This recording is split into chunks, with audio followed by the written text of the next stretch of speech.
Chapter 2, Prepping the Engine of the Train, Educating the Subconscious. There is but one mind, but the mind has two phases, the conscious and the subconscious.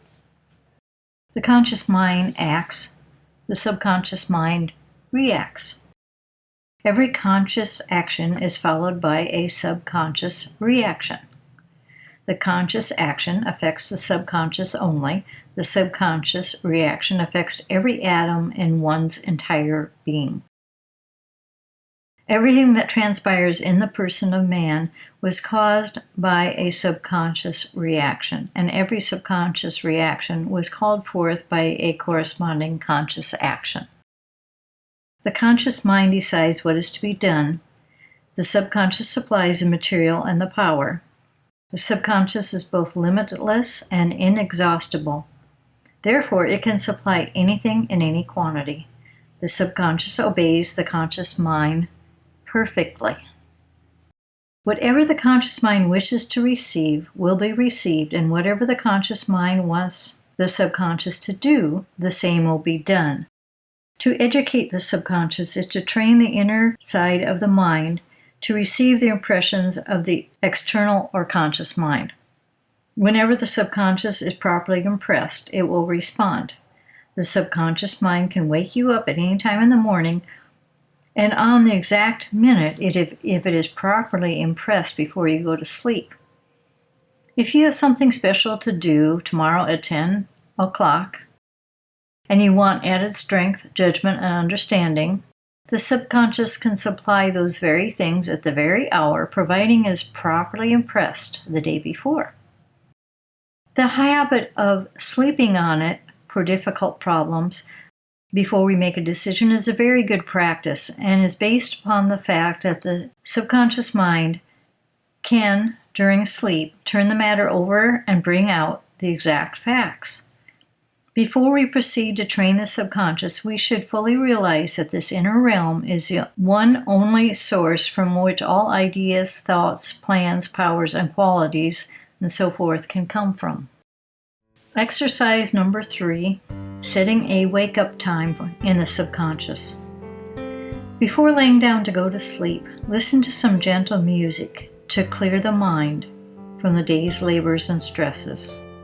After the mind is clear, focus on the time you wish to wake up in the morning. You can visualize a clock with the hands on the numbers, or simply visualize the time as it appears on your cell phone, whichever way you usually set an alarm. Only this time the alarm is being set in your subconscious. Go to sleep. Get up as soon as you wake up in the morning. Check the time. You should wake at the exact time you asked your subconscious to be awake, or perhaps 5 minutes earlier than what you requested. Continue this practice as you are training your subconscious to provide for you. We have just finished the exercise and are now returning to the text of the book.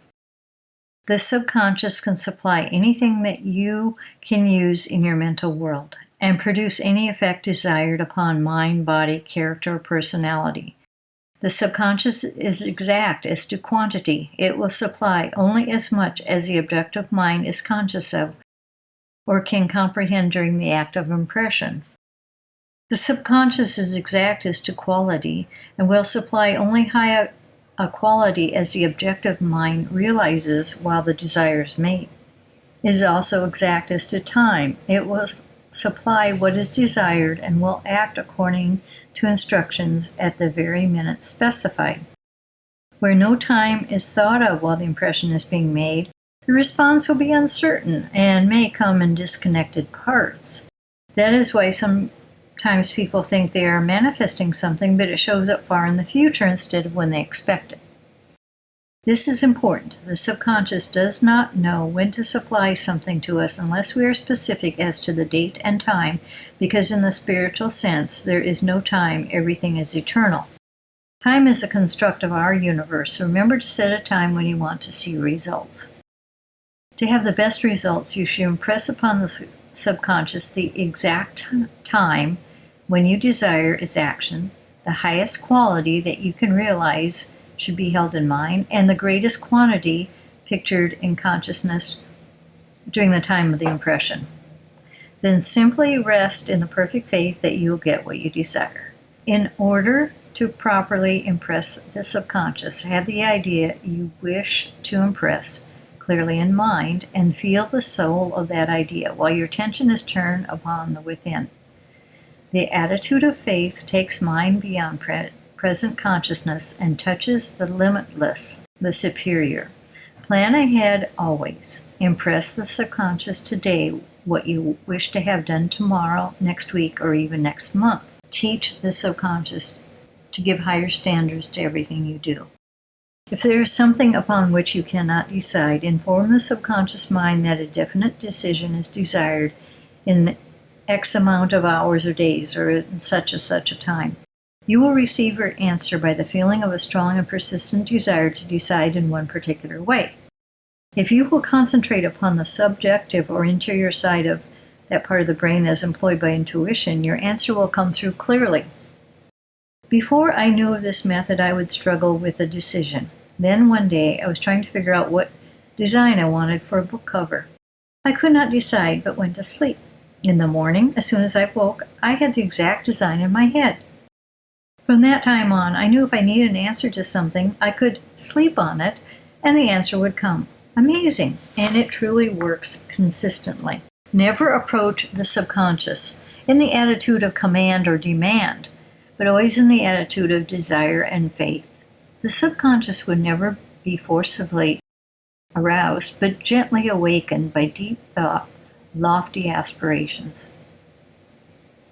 Whenever you think of the subconscious, have peace and stillness in mind.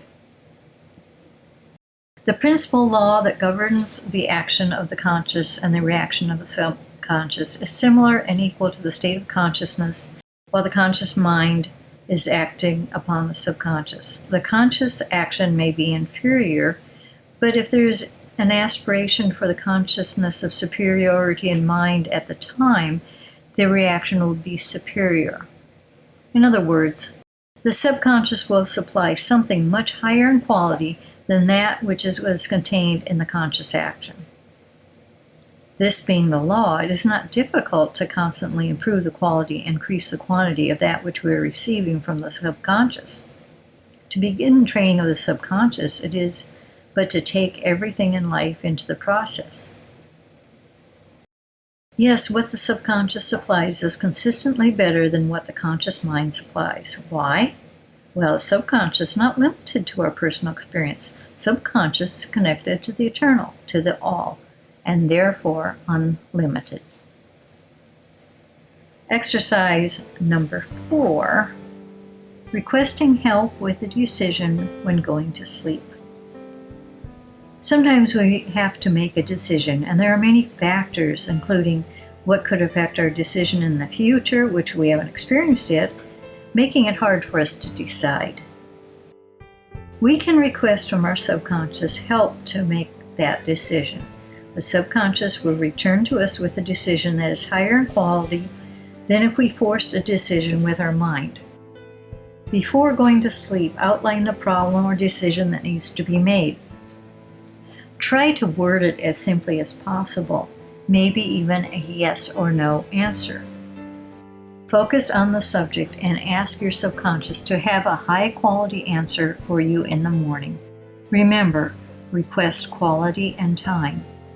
Upon waking, notice your thoughts. Likely you will realize the answer to your question from the night before. Sometimes the answer is immediate and clear. Other times the answer may appear in the form of a song in our head, or the first thing we see, or some other form, so pay attention. Practice this technique frequently because it becomes stronger with use. We have just finished the exercise and are now returning to the text of the book. Call upon the within to assist in everything, even in the preparation of meals. This technique is also effective for finding lost items. If you can't find your keys, simply go into a calm state of mind and ask, "Where are my keys?" Ask out loud. Pay attention to where you are directed to go after you ask the question, and you will be led to the lost object. Before you do anything, impress the subconscious with the desire for superior aid, that it may be one better than it was ever done before. To resolve to impress the subconscious in advance for all kinds of work is the first step. To do this in the best way you now know, and constantly learn to do it better, is the second. And have perfect faith in these efforts is the third. Then leave the results to the universal principles. By using the universal principles, you will have some results at once. But when the results are not as great as you expected, do not have doubt or become discouraged. Try to learn how to use the universal principles better than before, and all expectations should be realized.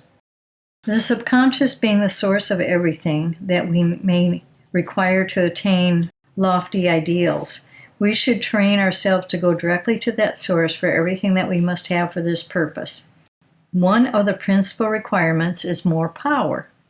Therefore, to awaken the great within and bring forth a greater amount of power at any time will prove to be an accomplishment of great value. Turn your attention to the subconscious side of your entire personality. See the finer side of life as it permeates every atom in your being, and concentrate easily but completely on this finer side of yourself. Desire gently to transmute all the finer forces of your being into subconscious forces. That is, force the higher vibrations and try and feel all the energies in your system moving into deeper, finer states of life. Then try to impress the subconscious with your desire, and just as the present forces of your system have carried out the impression into the subconscious, they will return much stronger than they were. The method is simple: to turn all of your present energy upon the subconscious with the desire for more power, and as the subconscious always responds when properly impressed, the added power will positively appear. To impress the subconscious is to sow a seed, and what you sow, you reap.